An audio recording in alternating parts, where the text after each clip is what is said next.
Kau tahu, terkadang tidak semua yang orang lain pikirkan itu benar. Salah satunya mengenai anak pertama yang memiliki banyak kelebihan.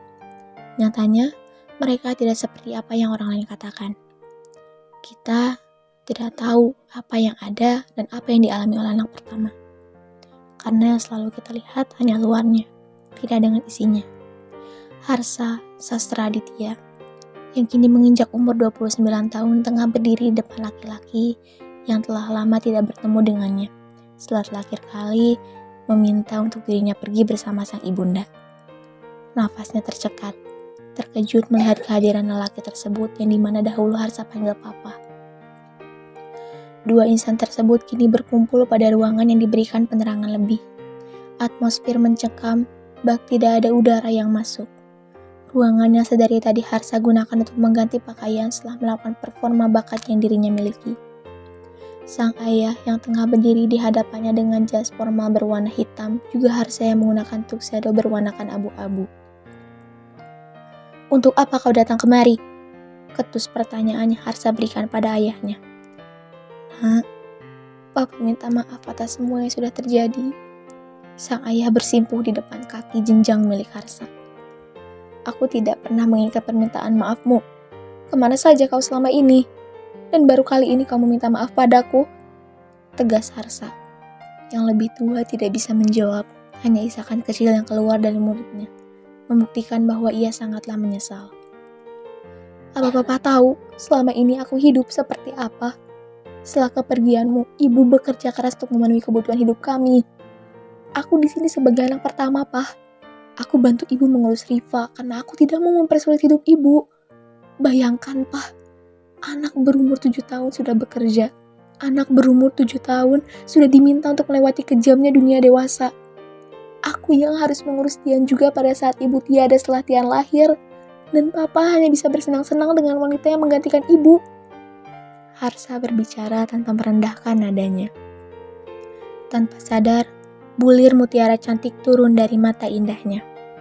Ia menangis membayangkan betapa sakitnya ia selama ini tanpa adanya seorang ayah. Namun ayahnya datang pada saat ia sudah menjadi orang sukses dan memiliki banyak uang. Tidak adil, bukan? Sang ayah semakin menangis mendengar penuturan dari sang anak sulungnya. Sakit hati. Itulah yang ia rasakan. "Papa tidak tahu. Papa minta maaf. Tolong maafkan Papa, Nak." Harsa semakin terisak. Ia tidak bisa membenci ayahnya, akan tetapi ayahnya lah yang membuat dirinya tersiksa dan harus bertahan hidup hingga sekarang. Bayangkan anak berumur 7 tahun pada masa itu sudah harus membantu ibunya bekerja untuk memenuhi kebutuhan keluarga. Ia tumbuh dengan kedewasaan. Bahkan ia tidak bisa merasakan bagaimana rasanya bermain dengan anak-anak sebayanya.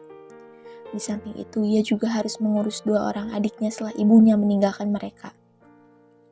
Ibu Harsa meninggal dikarenakan penyakit yang menjangkiti dirinya. Harsa saat itu sangat terpukul. Ia bingung bagaimana caranya ia bertahan hidup.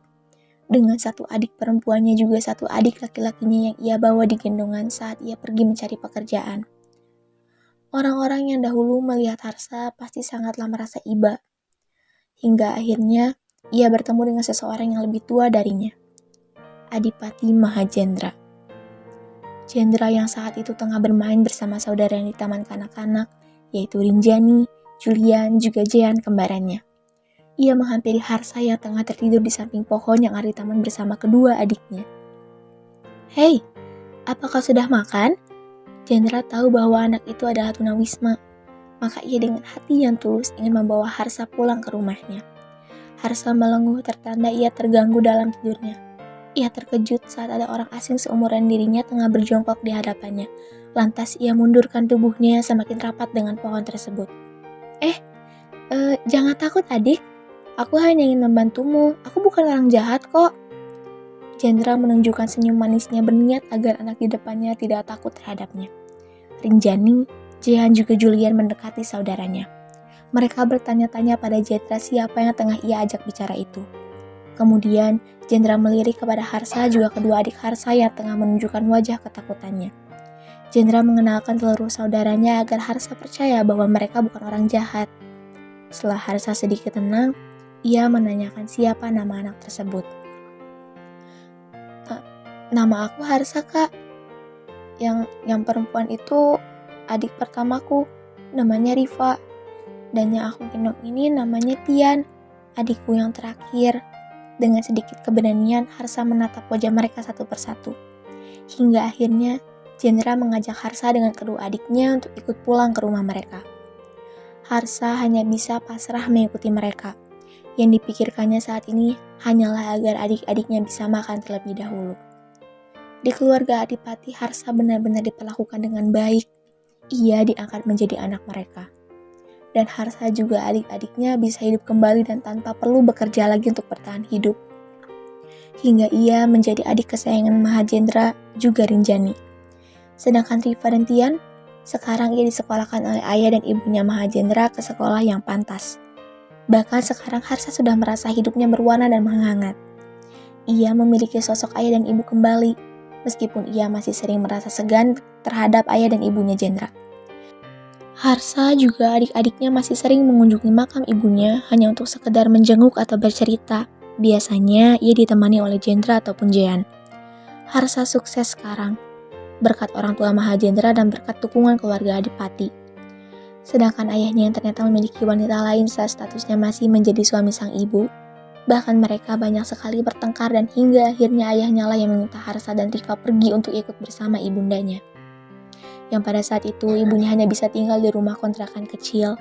Melihat ayahnya yang tega menyakiti ibunya, pada saat itu Harsa yang berpikir untuk membantu sang ibu dengan bekerja sebagai pembantu orang-orang, baik itu menjualkan sesuatu atau bahkan membersihkan kendaraan mereka. Melihat ayahnya yang kini tengah bersimpuh meminta maaf padanya, Harsa tidak tega. Tapi Harsa tidak tahu apa yang harus dilakukannya. Jendra yang melihat interaksi antar dua insan tersebut menghampiri dan menepuk pundak yang menjadi adik kesayangannya sekarang. Hei, kakak, maaf aku jadi mengganggu kakak kayak gini. Ayah Harsa mengadang untuk melihat siapa yang menghampiri dan menunda tangisnya. Ia tak bergeming karena ia tidak tahu siapa lelaki tampan di hadapan anaknya itu. Apa dia ayahmu? Harsa takut untuk menjawab. Tetapi sebelum ia menjawab, ayahnya sudah menyelanya terlebih dahulu. Iya Harsa anak saya. Kamu siapanya Harsa? Tanpa adanya rasa sabar seperti tergesa-gesa. Tenang paman. Kenalkan, aku Adipati Mahajendra, kakak angkatnya Harsa. Salam kenal ya paman. Jendra membukukan badannya sopan. Harsa, kakak mau ke belakang dulu ya. Silakan pakai waktunya untuk membicarakan hal ini. Senyum Jendra yang diberikan kepada Harsa dengan hangat. Jendra pergi meninggalkan mereka berdua. Kecanggungan melanda hingga akhirnya Harsa membuka suara. Papa, bangunlah. Tidak enak jika dilihat keluarga Adipati. Harsa berbicara dengan nada setengah bergetar karena menahan tangisnya sedari tadi Jendra berada di hadapannya. Ayahnya bangkit dan kemudian menghapus air mata yang tersisa di wajahnya yang mulai ada kerutan tersebut. Papa, aku tidak akan membenci Papa. Aku memaafkan Papa. Akan tetapi aku butuh waktu untuk menerimanya. Karena selama ini hidupku sudah cukup hancur karena ulah Papa. Dan untuk Rifa juga Tian, sepertinya Harsa tidak akan mengizinkan mereka untuk bertemu Papa terlebih dahulu. Karena menurut Harsa, ini memang belum saatnya mereka mengetahui hal ini. Harsa memegang kedua tangan ayahnya dengan lembut. Tidak apa-apa nak. Setidaknya Papa sudah lega mendengar anak Papa memaafkan kesalahan Papa. Pria tua itu tersenyum senang kala putra sulungnya sudah memaafkan dirinya. Sebaiknya Papa pergi dari sini sebelum aku berubah pikiran, Pak. Karena emosiku sedang tidak stabil hari ini. Baik, nak. Papa akan pergi. Sekali lagi Papa berterima kasih sama kamu, juga Papa bangga sama kamu, nak. Terima kasih banyak ya, nak. Kemudian, pria itu pergi dari hadapan Harsa dan kini Harsa telah sendiri, dengan air mata yang kembali membasahi pipinya. Terkadang, apa yang kita pikirkan tidak sepenuhnya benar, dan terkadang apa yang telah kita pikirkan tidak sama dengan apa yang telah mereka lakukan dan jalani. Tidak semua orang bisa kita lihat dari luarnya. Mungkin saja luarnya terlihat baik, namun di dalamnya terdapat banyak duka dan rahasia. Namun ada juga yang kita lihat luarnya penuh dengan keburukan dan rahasia, sedangkan dalamnya memiliki kebersihan hati dan kebaikan yang ada pada diri. Itu semua tergantung pada pandangan kita terhadap seseorang. Namun, kita sebagai manusia sebaiknya kita tidak perlu untuk memandang seseorang dari satu sudut pandang saja. Harsa yang kini telah menjalani kehidupan dengan baik pun bahkan sukses hingga sekarang, ternyata di balik itu semua ada kerja keras dan bayangan luka yang sudah menyelimuti dirinya.